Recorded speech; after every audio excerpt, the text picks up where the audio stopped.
BBC presents Jet Morgan in Journey into Space.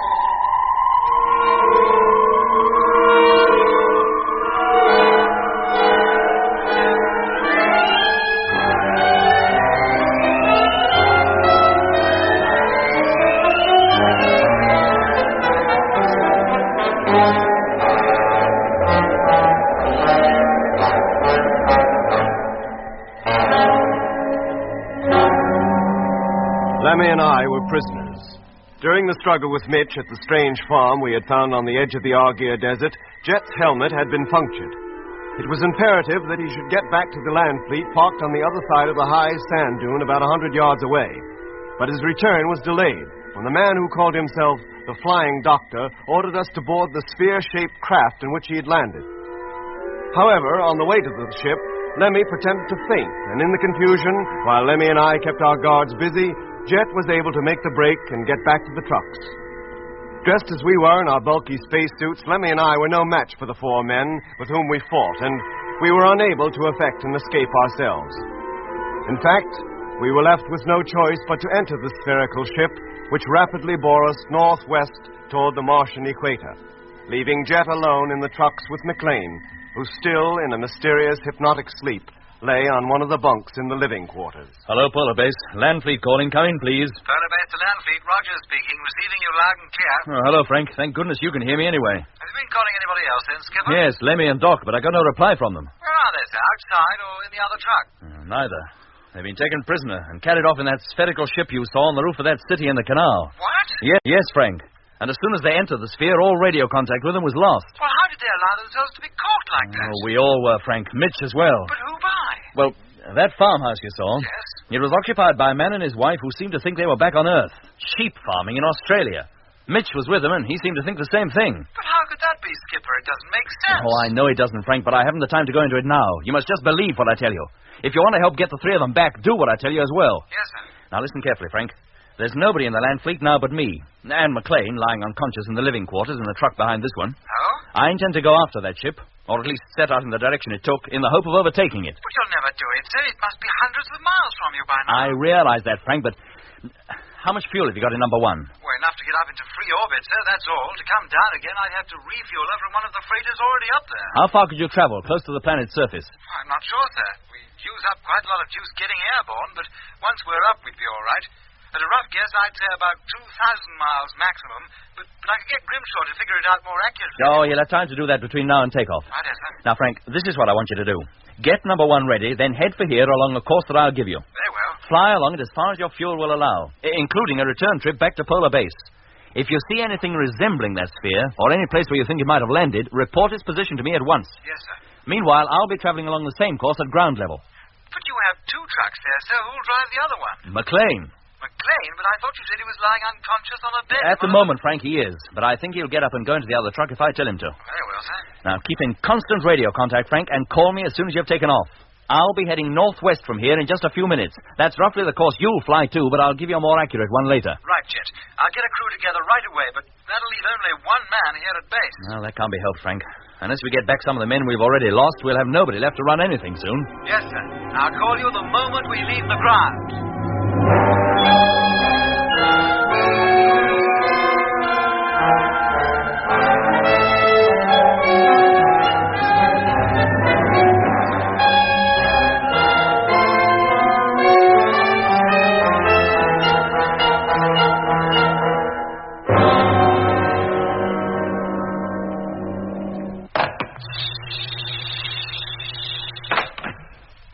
McLean.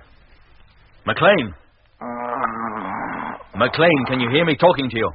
I hear you. Do you know who I am? What are your orders? Orders are that you get off that bed. Do you hear me? Get off that bed. That's it. Now listen carefully. You're to leave this truck and go into the next, into the driving cabin.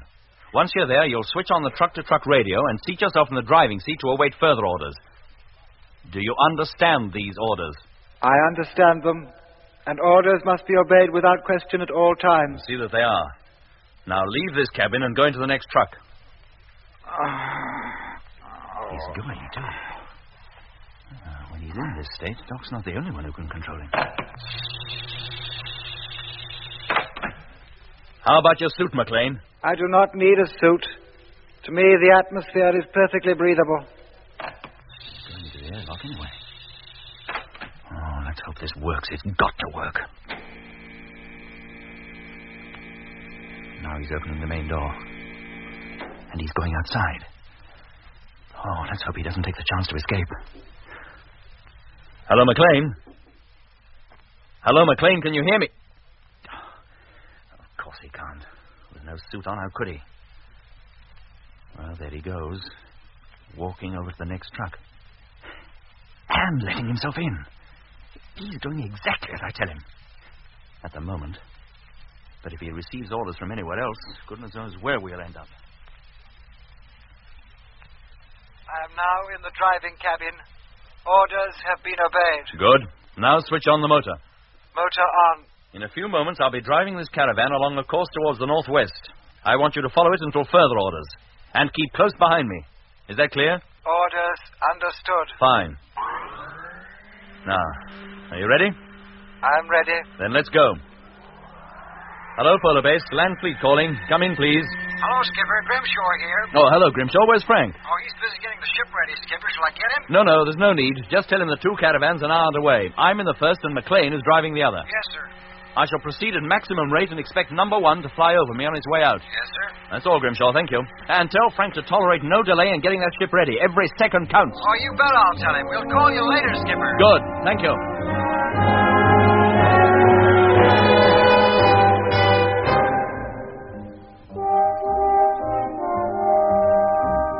And so Jet set out in what could only have seemed a hopeless search for Lemmy, Mitch, and myself. All morning, with McLean following close behind, he plowed his way through the pink sand on a steady northwesterly course in the direction the sphere had taken.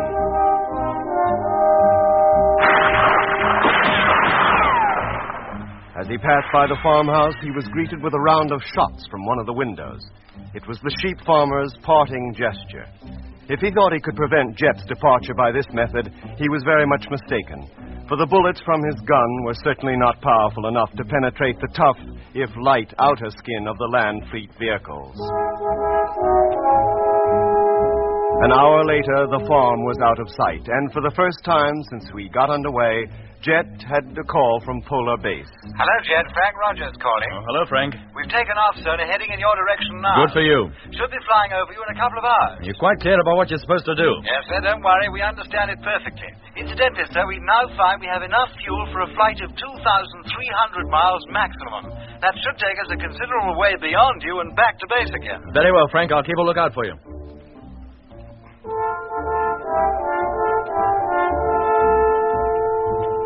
Frank's speed in the freighter was, of course, far in excess of Jet's along the ground, and little more than an hour after Jet had spoken to Frank, the huge freighter passed overhead.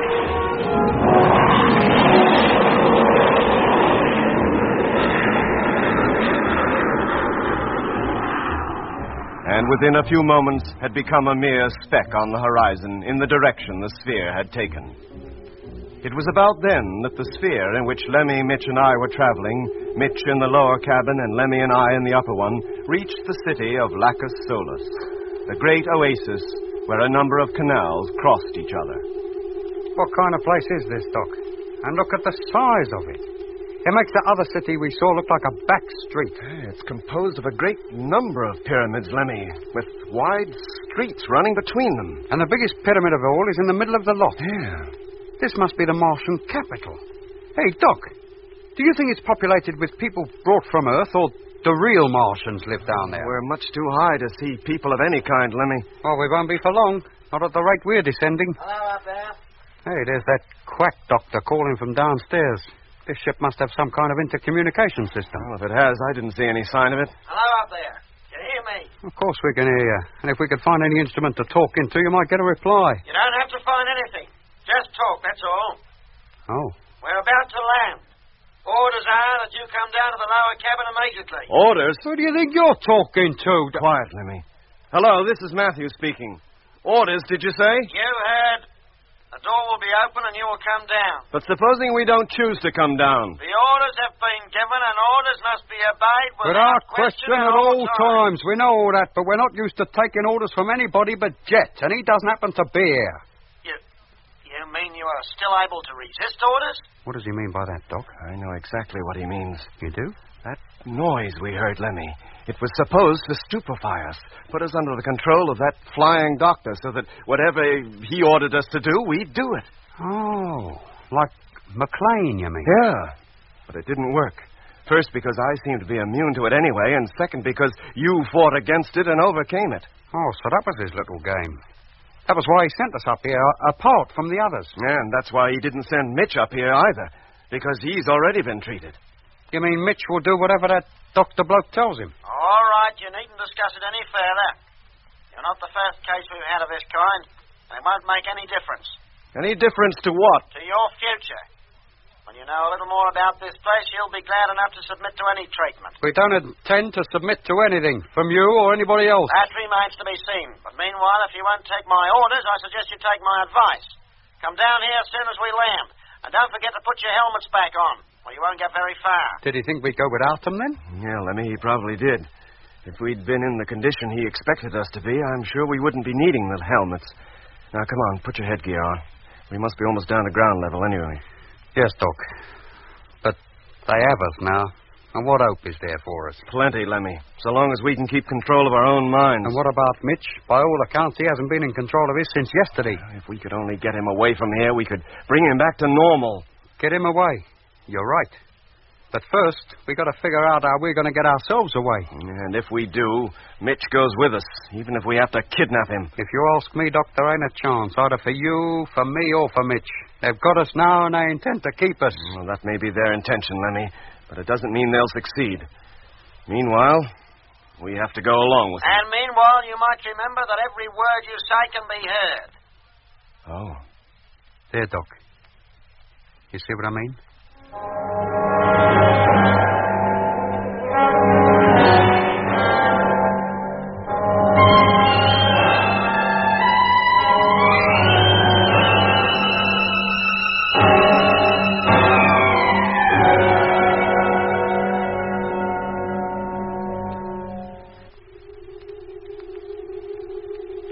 Put your helmet on, Lemmy. We should touch down any moment now. Yes, Doc. And while we're about it, we'd better test the radios, too. How's that? I can hear you. Seems to be working all right. Yeah, mine, too. Pity we can't call up Jet. Tell him what's happening. He must be hundreds of miles behind us now. He'd never hear us. No, Doc. Hey. Listen. What, Lemmy? What can you hear? Nothing. Nothing. I mean, we must have landed. The noise has stopped. Oh, yeah. Let's get over to the window. Yes, we've landed all right. On the roof of the giant pyramid, as I thought we would. And look down there, Doc. That street, it's got traffic in it. And people. Yes, and peculiar-looking traffic it is, too. Yeah, it looks like a lot of giant ladybirds on wheels. And just about as colorful. Well, the different colors are probably a means of identification. All right. Hold it, Doc. Sounds like his nibs is coming. Very well, gentlemen. If you're all set, let's go. Where to? Down to the other cabin for a start. And we'll all be together again. Not the way I was expecting, but we're all here anyway. What do you mean, not the way you was expecting? I thought we might have had the pleasure of all at least looking like normal human beings. But if you two prefer to remain as you are, you still have to wear those monkey suits. And that's a pity, because new personnel arriving here in an unconditioned state can often upset many of the others. And what about Mitch? He's supposed to be normal, I suppose. On this planet, he is. Doctor, would you mind telling us exactly what is happening and where we're going? Sorry, gentlemen, I wish I could. Merely carrying out my orders to condition you and bring you here. But we're not conditioned, not Doc and me. No, but at least you're here. It hasn't been a bad haul, really. You two, the two gentlemen who are now my assistants, Mr. Mitchell and the one you call McLean. McLean? But he's back in one of the land trucks with Jet. At the moment, yes, but his orders were to bring Mr. Morgan here, and I've no doubt he will. When orders are given, they're always obeyed. And after Mr. Morgan, there aren't many of you left, are there? Aren't there? We know a good deal, Dr. Matthews. We knew when you left the moon of the scheduled time of your arrival here on Mars. Mars? Then this is Mars. You admit it. To you, of course. Well, why to us? And if this is Mars, what are you? Why do you go around telling everyone else you're a flying doctor in Australia? Because, Mr. Barnett, there happen to be a lot of Earth men and women living in the Aguirre Desert who believe they are in Australia. We like them to feel at home, like them to think they're surrounded by the things they're used to, and unlike you and Dr. Matthews, they're all very happy with the arrangement. But here they live under an illusion the whole time. Even on Earth, millions of people live under an illusion, often for the whole of their lives. Well, you haven't illusioned us. No, and more's a pity. You might have been a lot happier if we had. Hey?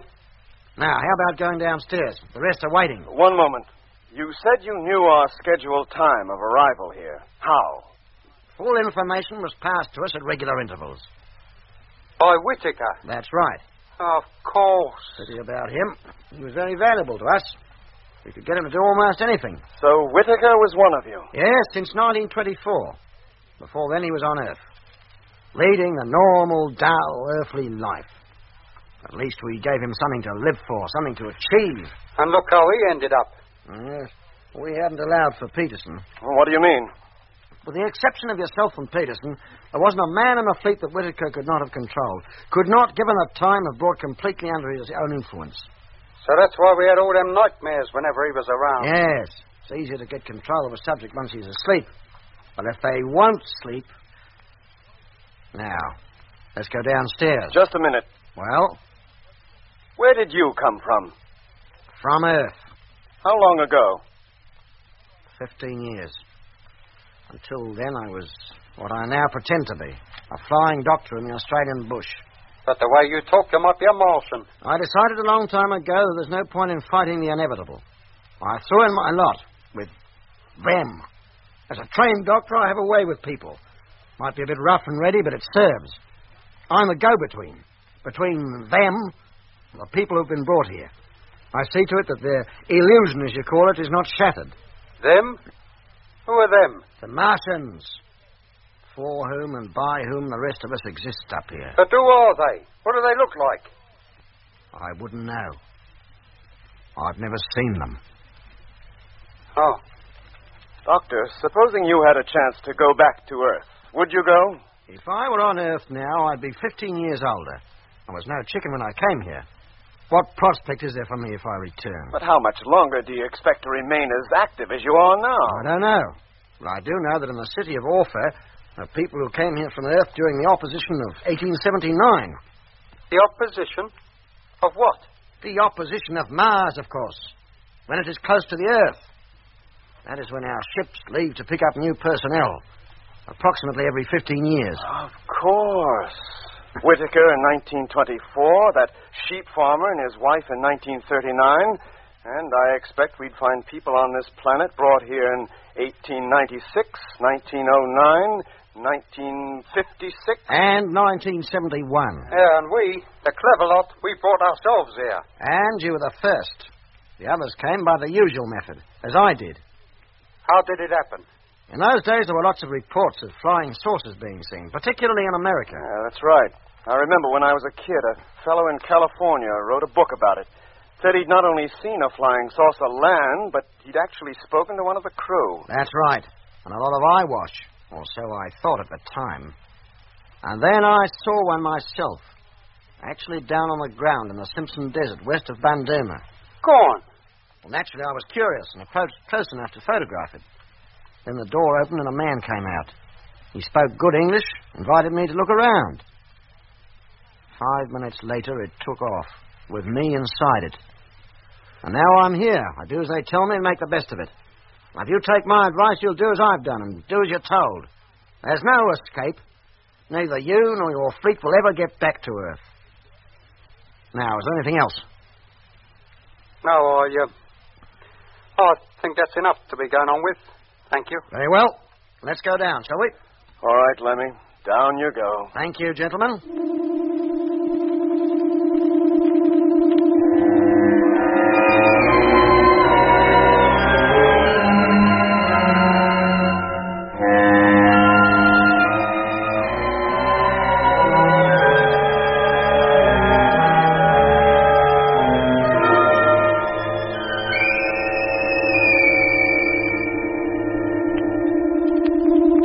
Now, gentlemen, If you wouldn't mind stepping outside, I'll take you down to the intake section, where you'll be categorized for the work most suited to you. Work? You don't think this is a free hotel, do you? Once you're here, you have to work for your keep. What's that? That is something I don't decide. But you're more fortunate than most people. You're all very skilled in your own particular professions and should be very useful to us. Your long stay could be extremely pleasant. Who are you kidding? Come over here to the terrace wall. Well? Look down at the city. What do you think goes on down there in all those buildings? How should we know? Well, I tell you. Each pyramid is a little city within itself, has its own citizens, a couple of hundred in each. With their domestic staffs and their own medical staffs and directors of culture, leisure and sport. Our aim is to see that every worker is happy, well-fed, properly trained and highly efficient. Sounds marvelous. Just like a colony of ants. But what are they working for? To go back to Earth, eventually. Hey? For nearly 100 years they have worked to that end. And when they return, they will carry the true Martians with them in the largest space fleet the universe has ever seen. You mean they're building a space fleet to invade the Earth? Mars is a dying planet. If its inhabitants are to live, they must move elsewhere. The nearest and best place for them is the Earth. And what about the people who already live on the Earth? And the people brought up here from Earth, what about them? They will be rewarded for their part in making the invasion possible. And how long before this invasion is possible? The next close opposition. 1986. That should see the beginning. Good grief. So you see how important it is that none of your expedition gets back.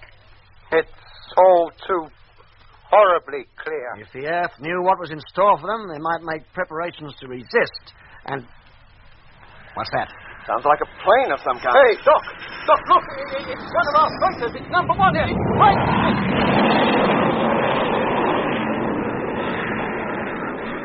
I've got to get you down to the intake section right away. What's the hurry, mate? Do you think Frank might see us? Come on, do as you're told. Head down those steps to the next terrace. Not on your life. Are you going voluntarily, or do I have to force you? We're not with the cadet. You know, you lay one hand on me, I'll give you a right-hander. Come on.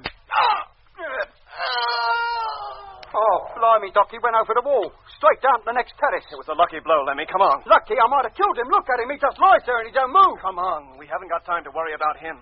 We've got to get away before someone else comes up here. Hey, what's going on out there? It's Mitch. He's come out of the sphere to see what the ruckus was Keep about. him away from the wall, Lemmy. Don't let him look over. Yes, Doc.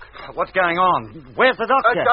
Mitch, boy, he's gone down to the next terrace, Mitch. He says we're to wait in the sphere until he gets back. And what was that flew over just now? It was pretty low, wasn't it? Not as low as we would have liked. What? Hey, it sounds like it's coming back again. Yeah, it seems to be pretty interested in this part of the world, doesn't it? Hey, Doc, Frank must have seen us. And he is low this time. Frank! It's us, mate! It's me, it's Doc! Number one.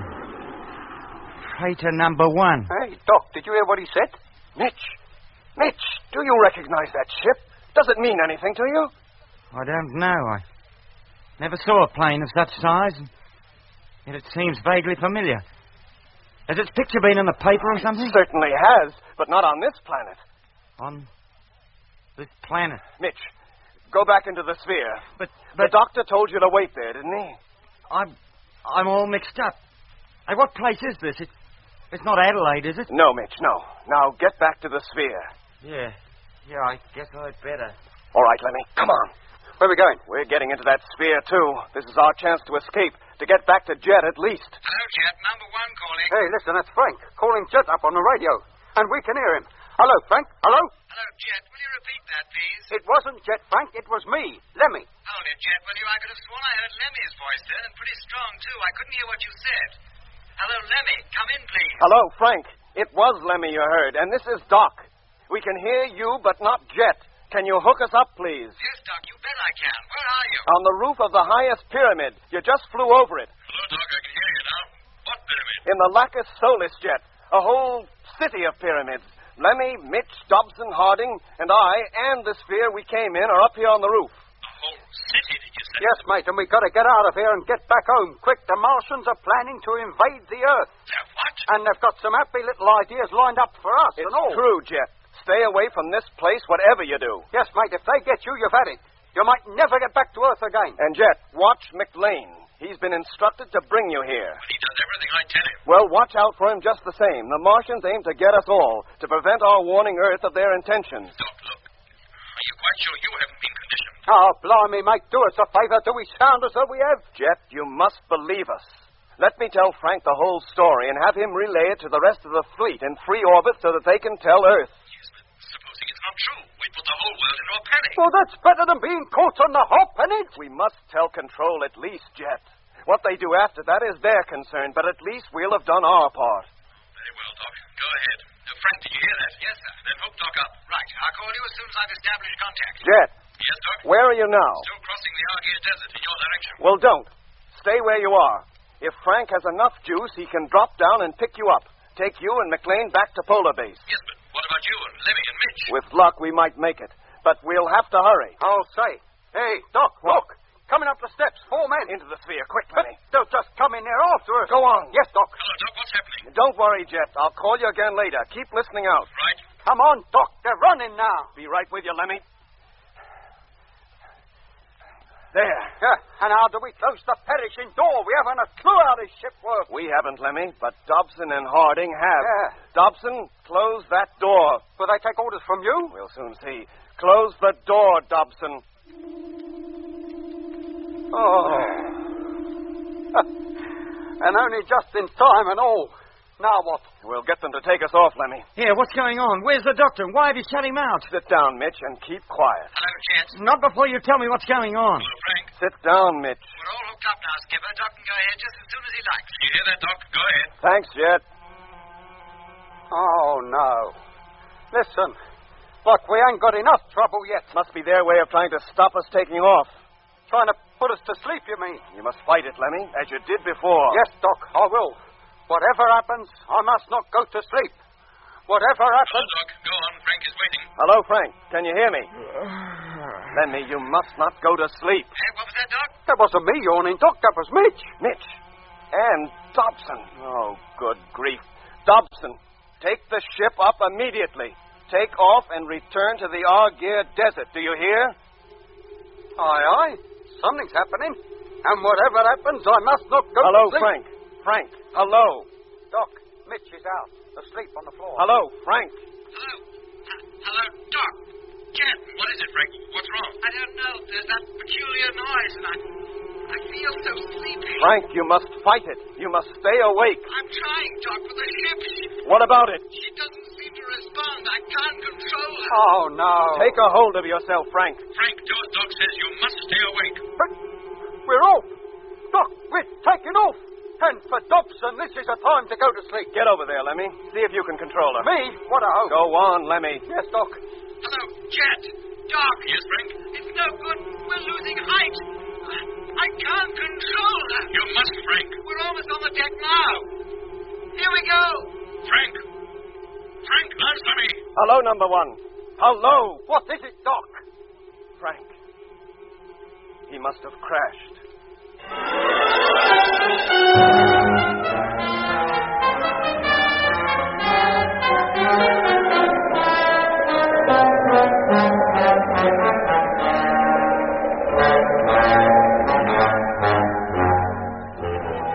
In episode 18 of Journey into Space, you heard Andrew Foles as Jet Morgan, David Kossoff as Lemmy, Guy Kingsley Pointer as Doc, Bruce Beebe as Mitch, and with David Jacobs and John Casaubon. The orchestra was conducted by Van Phillips, who also composed the music.